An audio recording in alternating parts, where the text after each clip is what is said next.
ಒಂದಿಷ್ಟಿಲ್ಲ ಕೃಷ್ಣಾಯನ ಬಾರದೆ ನರ ಜನ್ಮ ಬಂದಾಗ ನಾಲಿಗೆ ಇದ್ದಾಗ ಕೃಷ್ಣಾಯನ ಬಾರದೆ. ವಸುದೇವಸುತಂ ದೇವಂ ಕಂಸಚಾನೂರಮರ್ದನಂ ದೇವಕೀ ಪರಮಾನಂದಂ ಕೃಷ್ಣಂ ವಂದೇ ಜಗದ್ಗುರುಂ.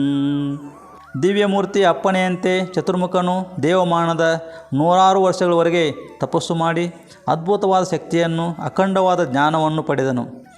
ಅನಂತರ ಒಮ್ಮೆ ಆತನು ಸುತ್ತಲೂ ನೋಡಿದನು. ಪ್ರಳಯ ಕಾಲದ ಬಿರುಗಾಳಿ ಬೀಸುತ್ತಿದೆ. ಅದರ ರಭಸಕ್ಕೆ ಪ್ರಳಯ ಜಲ ಅಲ್ಲೋಲ ಕಲ್ಲೋಲವಾಗಿ ಅಲೆಯೆದ್ದು ಬೀಳುತ್ತಿದೆ. ಚತುರ್ಮುಖನು ಆ ಗಾಳಿ ನೀರುಗಳೆರಡನ್ನೂ ಕುಡಿದು ಬಿಟ್ಟನು. ಅನಂತರ ಆತನು ತಾನಿದ್ದ ಕಮಲವನ್ನೇ ವ್ಯಾಪಿಸಿ ಭೂ, ಸ್ವರ್ಗ, ಪಾತಾಳಗಳೆಂಬ 3 ಲೋಕಗಳನ್ನು ಅದರಲ್ಲೇ ವಿಭಾಗಿಸಿದನು. ಅನಂತರ ಭಗವಂತನು ಸೃಷ್ಟಿಯ ಸಂಕಲ್ಪವನ್ನು ಕೈಕೊಂಡನು. ಒಡನೆ ಅದುವರೆಗೆ ಸಮಸ್ಥಿತಿಯಲ್ಲಿದ್ದ ಸತ್ವ, ರಜ, ತಮೋಗುಣಗಳಲ್ಲಿ ವಿಷಮಸ್ಥಿತಿಯುಂಟಾಗಿ ಮಹತ್ತತ್ವ ಜನಿಸಿತು. ಇದೇ ಸೃಷ್ಟಿಗಳಲ್ಲಿ ಮೊಟ್ಟ ಮೊದಲನೆಯದು. ಇದಾದ ಮೇಲೆ ಭೂತೇಂದ್ರಿಯ ದೇವತಾ ಸೃಷ್ಟಿಗೆ ಕಾರಣವಾದ ಅಹಂಕಾರ ಉದಿಸಿತು. ಇದರ ತರುವಾಯ ಶಬ್ದಾದಿ ತನ್ಮಾತ್ರೆಗಳಿಗೂ ಪೃಥ್ವ್ಯಾದಿ ಭೂತಗಳಿಗೂ ಕಾರಣವಾದ ಸೂಕ್ಷ್ಮ ಭೂತಗಳ ಸೃಷ್ಟಿಯಾಯಿತು. ಇದರ ಹಿಂದೆ ಜ್ಞಾನ ಕರ್ಮರೂಪವಾದ ಇಂದ್ರಿಯಗಳು, ಅವುಗಳನ್ನು ಅನುಸರಿಸಿ ಇಂದ್ರಿಯಾಭಿಮಾನಿಗಳಾದ ದೇವತೆಗಳು, ಮನಸ್ಸು ಸೃಷ್ಟಿಯಾದವು.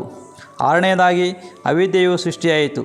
ಇವು 6 ಚತುರ್ಮುಖ ಬ್ರಹ್ಮನಿಗಿಂತಲೂ ಪೂರ್ವದಲ್ಲೇ ಇದ್ದವುಗಳಾದ್ದರಿಂದ ಇವುಗಳನ್ನು ಪರಬ್ರಹ್ಮನ ಸಂಕಲ್ಪದಿಂದಲೇ ಸೃಷ್ಟಿಯಾದವುಗಳೆಂದು ತಿಳಿಯಬೇಕು.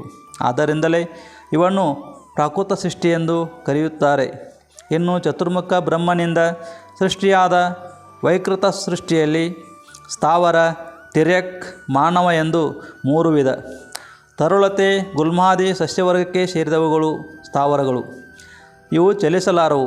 ತಮ್ಮ ಅಂತರಂಗದಲ್ಲಿ ಶೀತೋಷ್ಣ ಸ್ಪರ್ಶಾದಿಗಳನ್ನು ಅನುಭವಿಸಬಲ್ಲವಾದರೂ ತಮ್ಮ ಚೈತನ್ಯವನ್ನು ಹೊರಪಡಿಸಲಾರವು.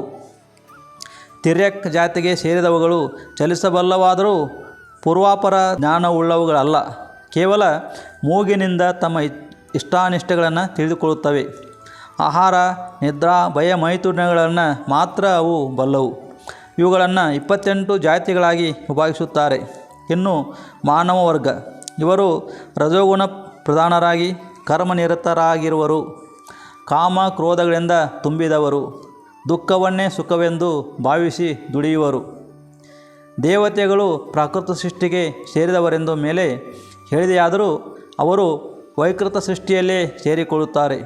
ಇವರಲ್ಲಿ ವಿಭುಧ, ಪಿತೃ, ಅಸುರ, ಗಂಧರ್ವ, ಅಪ್ಸರ, ಯಕ್ಷ, ರಾಕ್ಷಸ, ಸಿದ್ಧ, ಚಾರಣ, ವಿದ್ಯಾಧರ, ಕಿನ್ನರ, ಕಿಂಪುರುಷ, ಭೂತ, ಪ್ರೇತ, ಪಿಶಾಚ ಎಂದು 8 ವಿಧ. ನದಿಯಲ್ಲಿ ಹರಿಯುವ ನೀರಿನಲ್ಲಿ ಸುಳಿ, ನೊರೆ, ಗುಳ್ಳಿಗಳು ಹುಟ್ಟಿ ಅಲ್ಲೇ ಅಡಗುವಂತೆ ಭಗವಂತನ ಮಹಿಮೆಯಿಂದ ಈ ಸೃಷ್ಟಿಯು ತೋರಿ ಮತ್ತೆ ಆತನಲ್ಲೇ ಅಡಗುತ್ತದೆ. ಅಯ್ಯ ವಿದುರ, ಇನ್ನು ಚತುರ್ಮುಖ ಬ್ರಹ್ಮನಿಂದ ಲೋಕ ಸೃಷ್ಟಿಯಾದ ರೀತಿಯನ್ನು ಹೇಳುತ್ತೇನೆ ಕೇಳು. ಆತನು ಸೃಷ್ಟಿಗೆಂದು ಕೈ ಹಾಕಿ ಮೊಟ್ಟ ಮೊದಲಲ್ಲಿಯೇ ಅಂಧತಾಮಿಶ್ರಿತ, ತಾಮಿಶ್ರ, ಮಹಾಮೋಹ, ಮೋಹ, ತಪಸ್ಸು ಎಂಬ 5 ಅಜ್ಞಾನ ವೃತ್ತಿಗಳನ್ನು ನಿರ್ಮಿಸಿದನು. ತಾನು ಮಾಡಿದ ಈ ಅಕಾರ್ಯವನ್ನು ಕಂಡು ಅಸಹ್ಯಗೊಂಡು ಬ್ರಹ್ಮನು ತಮೋಗುಣದಿಂದ ತುಂಬಿದ ತನ್ನ ದೇಹವನ್ನು ಆ ಕ್ಷಣದಲ್ಲಿ ತ್ಯಜಿಸಿದನು. ಆ ದೇಹದಿಂದ ಯಕ್ಷ, ರಾಕ್ಷಸರು ಹುಟ್ಟಿದರು. ಹುಟ್ಟುತ್ತಲೇ ಅವರಿಗೆ ತಡೆಯಲಾರದಷ್ಟು ಹಸಿವು, ಬಾಯಾರಿಕೆಗಳು. ಅವರು ತಮ್ಮ ಹಸಿವನ್ನು ಅಡಗಿಸಲು ಬ್ರಹ್ಮನ ದೇಹವನ್ನೇ ಭಕ್ಷಿಸ ಹೊರಟರು. ಹಾಗೆ ಹೊರಟವರಲ್ಲಿ ಮಾರಕ್ಷತ, ರಕ್ಷಿಸಬೇಡಿ ಎಂದವರು ರಾಕ್ಷಸರಾದರು.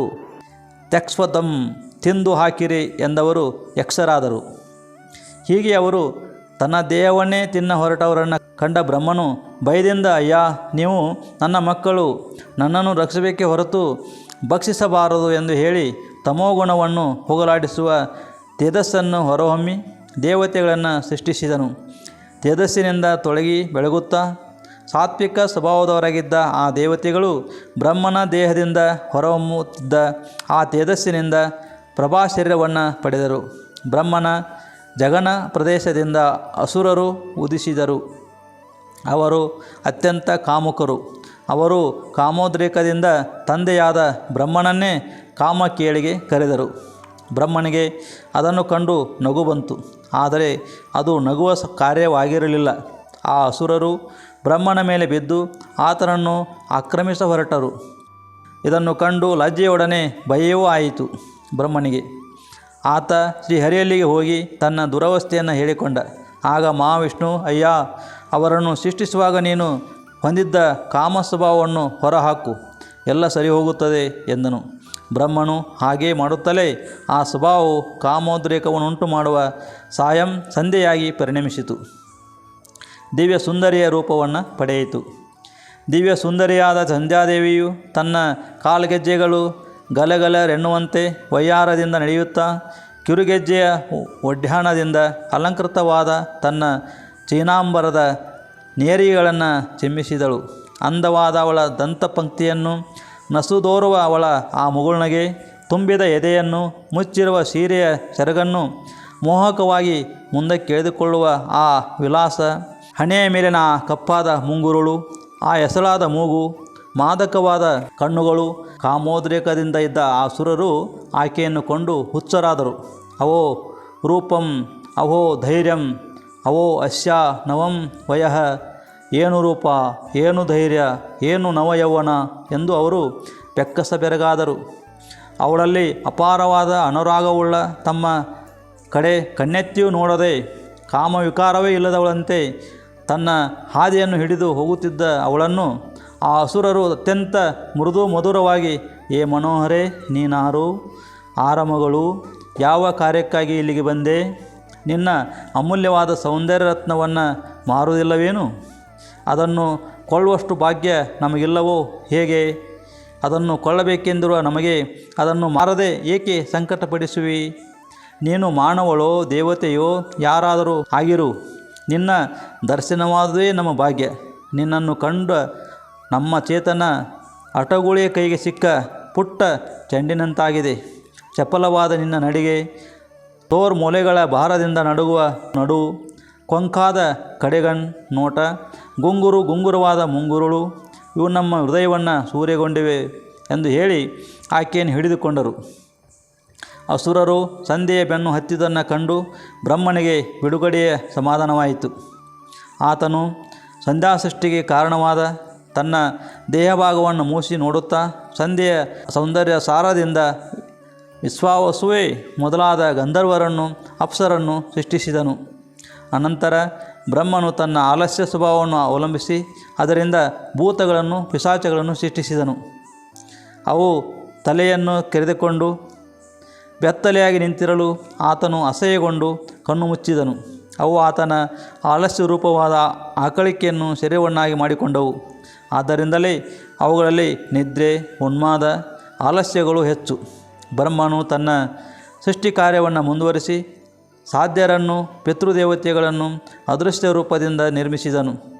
ರಾಜ್ಯವನ್ನು ಬಯಸುವವರು ಸಿದ್ಧರನ್ನು, ಪುತ್ರರನ್ನು ಬಯಸುವವರು ಪಿತೃಗಳನ್ನು ಆರಾಧಿಸಬೇಕು. ಬ್ರಹ್ಮದೇವನು ತನ್ನ ಅದೃಶ್ಯ ಶಕ್ತಿಯನ್ನು ಅವಲಂಬಿಸಿ ಸಿದ್ಧ ವಿದ್ಯಾಧರರನ್ನು, ಪ್ರತಿಬಿಂಬವನ್ನು ಅವಲಂಬಿಸಿ ಕಿನ್ನರ ಕಿಂಪುರುಷರನ್ನು ಸೃಷ್ಟಿಸಿದನು. ಸಿದ್ಧ ವಿದ್ಯಾಧರರು ಅದೃಶ್ಯ ಶಕ್ತಿಯುಳ್ಳವರು. ಕಿನ್ನರ ಕಿಂಪುರುಷರು ಬಿಂಬ ಪ್ರತಿಬಿಂಬಗಳಂತೆ ಸದಾ ಜೊತೆಯಾಗಿದ್ದು ತಮ್ಮ ಸೃಷ್ಟಿಕರ್ತನನ್ನು ಪ್ರತಿದಿನ ಪ್ರಾತಃ ಕಾಲದಲ್ಲಿ ಗಾಯನದಿಂದ ಸ್ತುತಿಸುತ್ತಾರೆ.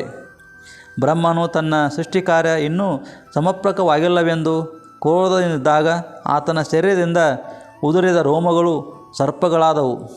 ಅವುಗಳನ್ನೇ ನಾಗಗಳೆಂದು ಭೋಗಿಗಳೆಂದು ಕರೆಯುತ್ತಾರೆ. ಕೋಪದಲ್ಲಿ ಹುಟ್ಟಿದವುಗಳಾದ್ದರಿಂದ ಅವುಗಳ ಸ್ವಭಾವ ಕ್ರೂರ. ಇಷ್ಟಾದ ಮೇಲೂ ತಾನು ಮಾಡಿದ ಕಾರ್ಯ ಅಪೂರ್ಣವೆನಿಸಿತು ಬ್ರಹ್ಮನಿಗೆ.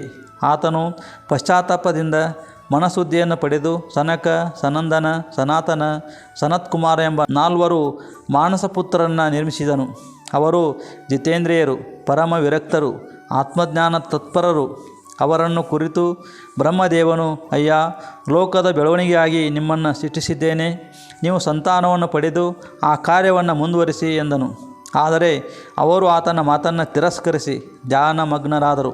ಇದರಿಂದ ಬ್ರಹ್ಮನಿಗೆ ತಡೆಯಲಾರದಷ್ಟು ಕೋಪ ಬಂದಿತು.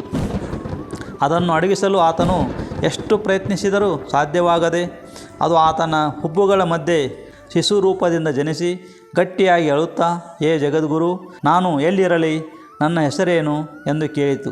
ಆಗ ಬ್ರಹ್ಮನು, ಮಗು, ನೀನು ಮಗುವಿನಂತೆ ರೋಧಿಸಿದ್ದರಿಂದ ನಿನ್ನ ಹೆಸರು ರುದ್ರನೆಂದು ಪ್ರಸಿದ್ಧಿಯಾಗಲಿ.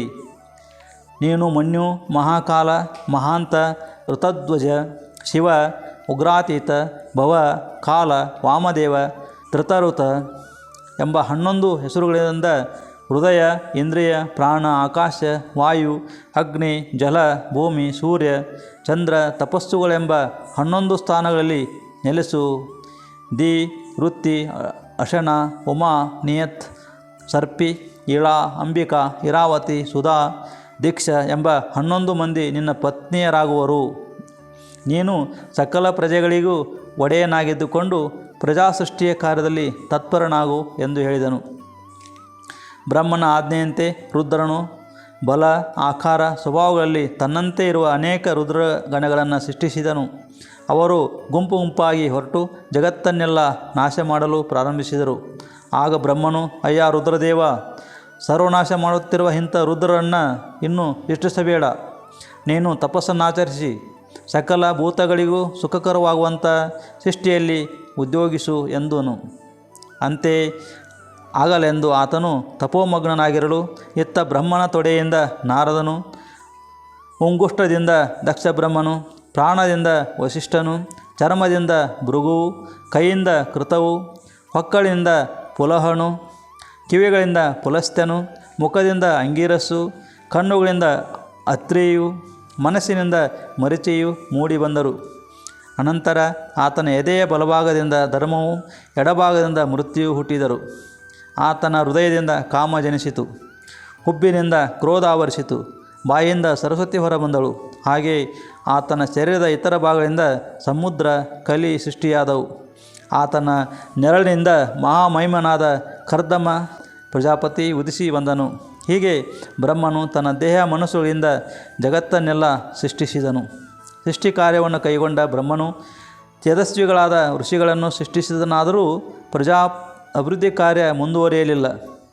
ಅದು ತಾನೇ ಮುಂದುವರಿಯುವ ಉಪಾಯವೇನೆಂದು ಆತನು ಧ್ಯಾನಾಸಕ್ತನಾಗಿ ಯೋಚಿಸುತ್ತಿರಲು ಆತನ ಶರೀರದಿಂದ ಅದರಂತೆ ಇರುವ ಮತ್ತೊಂದು ಶರೀರವು ಹೊರಬಂದಿತು. ಹೀಗೆ ಬಂದ ಶರೀರವು ಎರಡಾಗಿ ಸ್ತ್ರೀ ಪುರುಷ ರೂಪ ಮಿಥುನವಾಯಿತು. ಪುರುಷ ರೂಪ ಸ್ವಯಂಭೂ ಮನುವೆನಿಸಿತು. ಸ್ತ್ರೀ ರೂಪ ಶತರೂಪ ಎಂಬ ಹೆಸರಿನಿಂದ ಆತನ ಮಡದಿಯಾದಳು. ಈ ದಂಪತಿಗಳೇ ಜಗತ್ತಿನ ಪ್ರಜಾಭಿವೃದ್ಧಿಗೆ ಮೂಲ ಕಾರಣರಾದರು. ಹೀಗೆ ಸೃಷ್ಟಿ ಕಾರ್ಯವು ತನ್ನಿಂದ ಸಮರ್ಪಕವಾಗಿ ನೇರವೇದನೆ ಕಂಡು ಬ್ರಹ್ಮನಿಗೆ ತೃಪ್ತಿಯಾಯಿತು. ಈ ಸಂತೋಷ ಭಾವದಲ್ಲಿರುವಾಗ ಆತನು ಪ್ರಜಾಸೃಷ್ಟಿ ಕಾರ್ಯಕ್ಕೆ ಸಮರ್ಥರಾದ ಮನುಗಳನ್ನು ಸೃಷ್ಟಿಸಿ ಅವರಿಗೆ ತನ್ನಂತೆ ಪುರುಷಾಕಾರದ ದೇಹವನ್ನು ಕೊಟ್ಟನು. ಅವರು ತಮ್ಮ ಸೃಷ್ಟಿಕರ್ತನನ್ನು ಸ್ತುತಿಸುತ್ತಾ, ಸ್ವಾಮಿ, ನಿನ್ನ ಈ ಪುರುಷಾಕಾರದ ಸೃಷ್ಟಿ ಅತ್ಯಂತ ಶ್ರೇಷ್ಠವಾದುದು. ಯಜ್ಞಾದಿ ಕರ್ಮಗಳೆಲ್ಲವೂ ಈ ಪುರುಷ ದೇಹದಿಂದಲೇ ಆಚರಿಸಬೇಕಾಗಿದೆ ಎಂದು ಹೇಳಿದರು. ಅವರ ಮಾತುಗಳಿಂದ ಸುಪ್ರೀತನಾದ ಚತುರ್ಮುಖನು ತಪಸ್ಸು, ವಿದ್ಯೆ, ಯೋಗ, ಸಮಾಧಿಗಳಿಂದ ಜಿತೇಂದ್ರಿಯನಾಗಿ ಋಷಿಗಳನ್ನು ಸೃಷ್ಟಿಸಿದನು. ಅವರಲ್ಲಿ ಒಬ್ಬೊಬ್ಬರಿಗೂ ಆತನು ತನ್ನ ಸ್ವಭಾವದಲ್ಲಿ ಒಂದೊಂದು ಅಂಶವಾದ ಸಮಾಧಿ, ಯೋಗ, ಅನಿಮಾದಿ ಅಷ್ಟಸಿದ್ಧಿಗಳು, ತಪಸ್ಸು, ಜ್ಞಾನ, ವೈರಾಗ್ಯಗಳನ್ನು ಕೊಟ್ಟನು. ಓಂ ಶಾಂತಿ ಶಾಂತಿ ಶಾಂತಿ. ಹರಿ ಓಂ ತತ್ಸತ್. ಶ್ರೀರಾಮಕೃಷ್ಣಾರ್ಪಣಮಸ್ತು.